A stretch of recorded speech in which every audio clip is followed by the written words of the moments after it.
حاضرین محترم، تو آقا علیہ الصلوۃ والسلام کا درود و سلام کیا کیا نعمتیں بندے کو عطا کرتا ہے، اس کا تصور نہیں کر سکتے۔ اب گفتگو کے آخری حصے میں ائمہ حدیث اور محدثین سے امام ابن القیم، امام سخاوی اور بڑے امام قرطبی، اکابر ائمہ حدیث و تفسیر سے صرف صوفیاء کی بات نہیں کر رہا، ائمہ تفسیر، ائمہ حدیث، انہوں نے جو روایت کی تابعین سے، تبع تابعین سے، امام حسن بصری سے، امام سفیان بن عیینہ سے،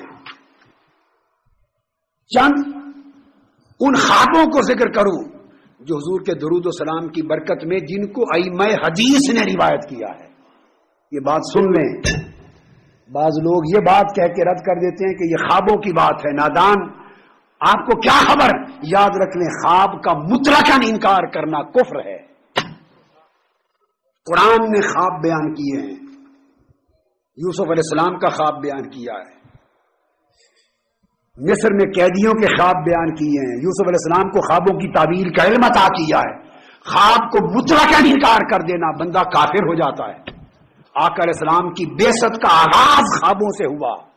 بخاری مسلم میں حضرت عائشہ صدیقہ رضی اللہ تعالیٰ عنہا فرماتی ہیں، ہر روز فجر کی نماز کے بعد بخاری، مسلم، ترمذی، ابو داؤد، کل کتب حدیث میں صحیح حدیث ہیں، حضور جب سلام پھیرتے صحابہ کرام کی صفوں سے پوچھتے، بتاؤ جس کو خواب آیا ہے سناؤ تاکہ تعبیر بتاؤں۔ خواب بیان کرنا حضور کی سنت، صحابہ کی سنت اور خوابوں کی تعبیر اللہ نے عطا کی ہے۔ ہر حدیث کی کتاب میں خوابوں پر ابواب ہیں، اور آقا نے فرمایا نیک خواب نبوت کا 46واں حصہ ہے۔ پھر وہ خواب جن کو عام صوفیاء نے نہیں بلکہ ائمہ حدیث نے روایت کیا ہے وہ چند دیتا ہوں تاکہ ذوق بھی تازہ ہو اور آنکھیں بھی کھل جائیں کہ عالم برزخ میں کثرت سے درود و سلام پڑھنے کا حال کیا ہوا اور درود و سلام کا فیض کیا ملا۔ امام سخاوی روایت کرتے ہیں، صاحب القول البدی، اور یہ اصول حدیث پر حجت ہیں اور امام ابن حجر اسقلانی کے تلامذہ میں ہیں اور اصول حدیث پر حجت ہیں۔ وہ روایت کرتے ہیں امام حضرت ابو العباس احمد بن منصور سے، وہ فرماتے ہیں کہ شیراز کا ایک شخص فوت ہوا، عام آدمی تھا، اور خواب میں میں نے اس کو دیکھا کہ اس کے سر پر سونے کا تاج ہے اور خوبصورت جنت کا لباس پہنے ہوئے اور اس پر جوہر، ہیرے، جواہرات لگے۔ امام سخاوی روایت کرتے ہیں، اب کوئی عام آدمی روایت کرتا تو کوٹ نہ کرتا، یہ امام حدیث ہے۔ فرماتے ہیں امام ابو العباس احمد بن منصور کہ میں نے اس سے پوچھا ما فعل اللہ بک، اے بندے تیرے ساتھ کیا ہوا؟ اتنا دیکھنے میں ظاہری تو تیرے اعمال اور احوال نہیں تھے، یہ تاج، یہ ہیرے جواہرات کے بھرے ہوئے تمہیں جبے پہنائے گئے جنت کے، کس وجہ سے اللہ نے تمہیں یہ درجے عطا کیے؟ انہوں نے کہا واللہ غفر لی واکرمنی وتوجنی وادخلنی الجنہ، اللہ نے مجھے معاف کر دیا، مجھے بزرگی عطا کر دی، مجھ پر کرم کیا اور جنتوں میں داخل کر دیا۔ فقال له بماذا، بس یہی تو پوچھ رہا ہوں کہ یہ کرم کیسے ہوا؟ انہوں نے کہا خدا کی قسم بکثرت صلاتی علی رسول اللہ، صرف کثرت کے ساتھ حضور پہ درود و سلام پڑھتا تھا، اس کا صدقہ ملا۔ امام نمیری نے اس کو روایت کیا القربہ میں، امام ابن بشکوال نے روایت کیا اس کو القربہ میں، اور اکابر ائمہ نے الصلہ کے اندر روایت کیا اس کو۔ اور پھر اس کے بعد امام سخاوی نے ہی روایت کیا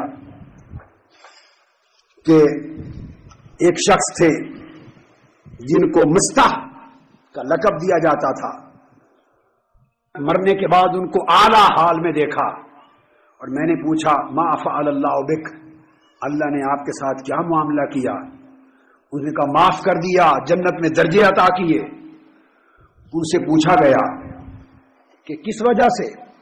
وہ حدیث لکھتے تھے، محدثین کی مجلس میں بیٹھتے اور حدیث، محدثین کی کتابوں کی حدیث لکھتے تھے، ائمہ حدیث کی جو کتب تھی نا، خطاط تھے، کیا حدیث لکھتے تھے. پوچھا یہ کیا وجہ بنی؟ تم تو خطاط تھے. اجرت لیتا ہوگا, اتنا درجہ کیوں ملا؟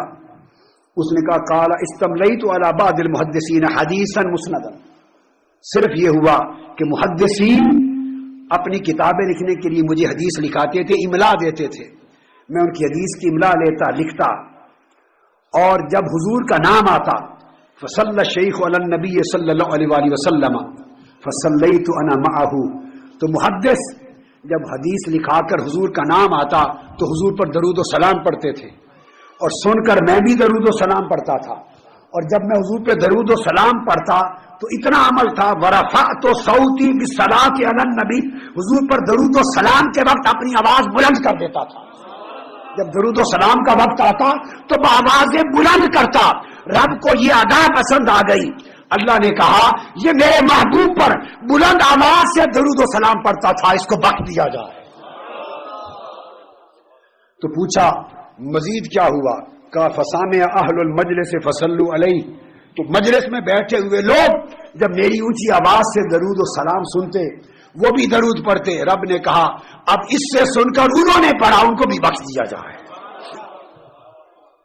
امام سخاوی نے روایت کیا اس کو القول البدیع میں, آپ اندازہ کر لیں.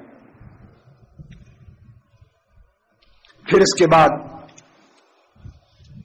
حدیث پاک میں آتا ہے بنی اسرائیل میں ایک شخص تھا, بنی اسرائیل میں ایک شخص تھا جو گناہگار تھا, اور لوگ جانتے تھے کہ اس کے گناہ ہیں.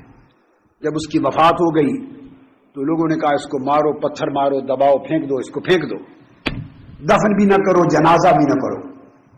جب لوگ یہ کرنے لگے فأوحى اللہ لنبیہ موسیٰ علیہ السلام, تو اللہ تعالیٰ نے فوراً اپنے پیغمبر حضرت موسیٰ علیہ السلام کی طرف وحی بھیجی اور فرمایا ان غسلہ وصلی علیہ فإنی قد غفرت لہ.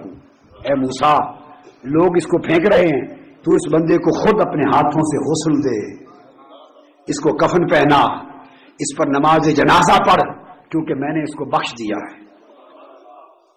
حضرت موسیٰ نے عرض کیا قال یا رب بما ذلک, اسے کس عمل کی وجہ سے بخش دیا ہے کہ میں اس کو غسل دوں اور جنازہ پڑھاؤں, اتنا درجہ عطا کیا.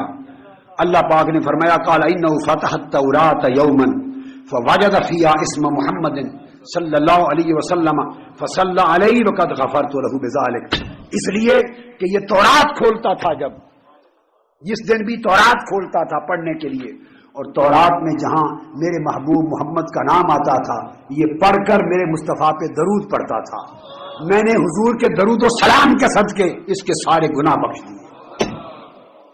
تو جس نبی کے درود و سلام کے تصدق سے بنی اسرائیل کے گناہ بخشے جاتے تھے, وہاں امت محمدی کا عالم کیا ہوگا. اونچا پڑھیے سب, اونچا پڑھیے.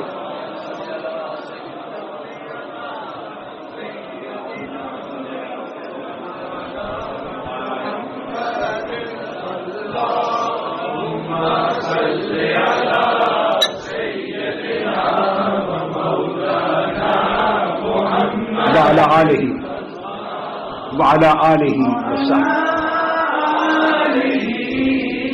وصحبه وبارك وسلم صلى الله عليه وآله وسلم.